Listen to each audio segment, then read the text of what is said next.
Shalom, selamat pagi bagi kita semua. Di sini saya Dr. Senaga dari kelas 1A akan membacakan sedikit laporan bacaan saya yang berjudul Pokok-pokok Pemikiran Paulus. Yang pertama, Paulus dan surat-suratnya. Jumlah surat yang dikaitkan dengan nama Paulus dalam Perjanjian Baru ada 13. Surat Roma, Korintus, Galatia, dan Filemon merupakan surat yang paling jelas membawa ciri-ciri Paulus. Semua surat Paulus itu memberikan kesan bahwa Paulus adalah seorang tokoh yang pemikir, pemimpin, dan tokoh yang berkemampuan tinggi. B. Warisan Yahudi dalam diri Paulus. Paulus mempunyai latar belakang yang kuat keyahudian. Dasar agama Yahudi ialah percaya kepada Tuhan yang Esa, baik, pemurah, dan hidup. Namun dalam kenyataan itu ada kontradiksi yang dialami Paulus. Munculnya pemikiran Paulus yang lebih jauh bahwa ia mengakui Tuhan itu adalah Allah. Jadi Tuhan itu adalah Allah orang Yahudi dan juga Allah non-Yahudi. Hal ini ditulis Paulus dalam Roma 3 ayat 29 yang kesimpulannya Allah tidak memandang bulu, sebab semua orang yang berdosa tanpa hukum Taurat akan binasa tanpa hukum Taurat, dan semua yang berdosa di bawah hukum Taurat akan dihakimi oleh hukum Taurat. Hal ini ditulis Paulus dalam Roma 2 ayat 11-12. Dari keterangan ini muncul pemikiran Paulus bahwa manusia berdosa kepada Allah. Ketiga, prakarsa ilahi. Di zaman Paulus, prakarsa terjadi dalam peristiwa Yesus. Paulus mengatakan apa yang mungkin dilakukan oleh hukum Taurat karena tak berdaya oleh daging telah dilakukan oleh Allah dengan mengutus anaknya sendiri. Hal ini ditulis dalam Roma 8 ayat 3. Menurut Paulus, prakarsa ilahi yang baru ini seluruhnya tindakan bebas yang bersumber dari Allah saja. D. Allah di dalam Kristus. Paulus tidak banyak berbicara tentang kehidupan Yesus di dalam surat-suratnya. Paulus lebih banyak berbicara pada ajaran dan akibat kedatangan Yesus. Kristus adalah pemenuhan dari semua rencana Allah, dan peristiwa Kristus adalah peristiwa kekuasaan Allah. Dalam pemikiran Paulus, kemenangan Mesias adalah kemenangan kosmis, yaitu kemenangan atas penguasa langit dan bumi. Yang kelima atau E, umat milik Allah.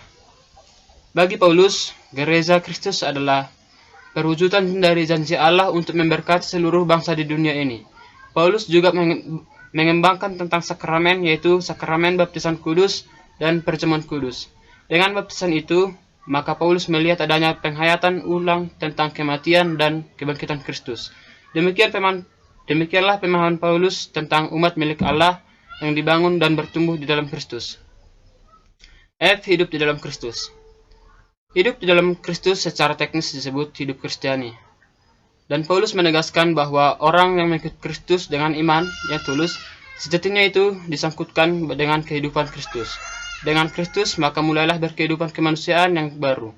Kristus adalah Adam yang baru, dan gereja adalah perwujudan pertama dari kehidupan yang baru itu.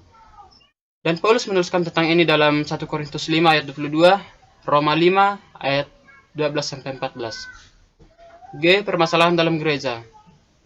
Dalam menyebarkan kekristenan itu, Paulus mengalami banyak persoalan, sehingga sempat menimbulkan akibat-akibat yang tidak diinginkan.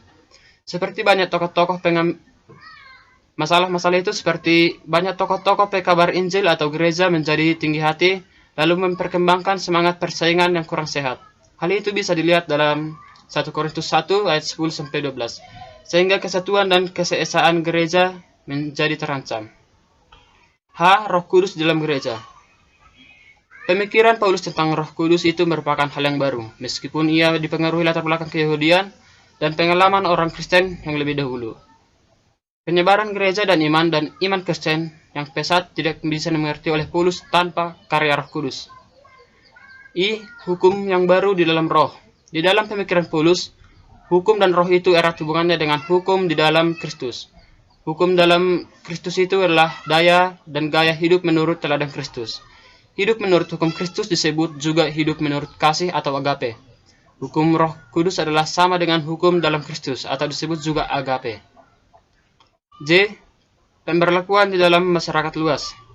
Pemberlakuan ajaran Paulus di dalam masyarakat luas. Ajaran Paulus mengenai kehidupan menurut hukum roh atau hukum Kristus tidak hanya dilakukan di dalam gereja, tetapi juga dilakukan dalam masyarakat luas. Dalam pemberlakuan hukum agape itu, Paulus memang menghadapi tidak sedikit persoalan, dan persoalannya Anda bisa baca di paper saya. di laporan bacaan saya. K. Kristus, gereja, dan masa depan. Paulus menekankan kehadiran roh dalam gereja dan masyarakat, dan juga mutu dan makna hidup yang baru. Inilah tugas gereja yang tidak kecil, yaitu menyaksikan dan memberlakukan hidup baru di dalam diri sendiri dan di dalam masyarakat. Harapan Paulus sangat kuat dalam dirinya, sehingga ia yakin bahwa Kristus tidak hanya yakin dalam gereja dan masyarakat, tetapi juga akan datang untuk kedua kalinya. Hal ini bisa dibaca keterangannya dari Efesus 2 ayat 11-22. Kesimpulan dari laporan bacaan ini, dengan melihat pokok-pokok pemikiran Paulus di atas, maka dapat disimpulkan bahwa Paulus adalah orang atau tokoh yang berkemampuan tinggi, seseorang pemimpin dan tokoh yang pemikir dan juga bijaksana. Selain itu, Paulus juga seorang tokoh yang pemberani. Dia berani menyebarkan pemikiran dari penglihatannya tentang ajaran Kristus kepada orang-orang yang tidak percaya kepada Kristus, dengan tujuan agar orang-orang atau bangsa-bangsa yang tidak percaya kepada Kristus bisa kembali ke jalannya, bisa kembali ke jalan Kristus. Walaupun dalam menyebarkan pemikiran itu, Paulus banyak mengalami tantangan dan hambatan, seperti yang telah saya cantumkan di atas. Tetapi dia tidak menyerah akan tantangan dan hambatan itu. Jadi Paulus ini patut kita teladani dalam kehidupan sehari-hari, di tengah-tengah masyarakat dan tengah-tengah gereja. Demikian penjelasan saya. Untuk lebih lanjutnya nanti akan saya kirimkan laporan bacaan ini dalam WA grup kita. Terima kasih. Shalom.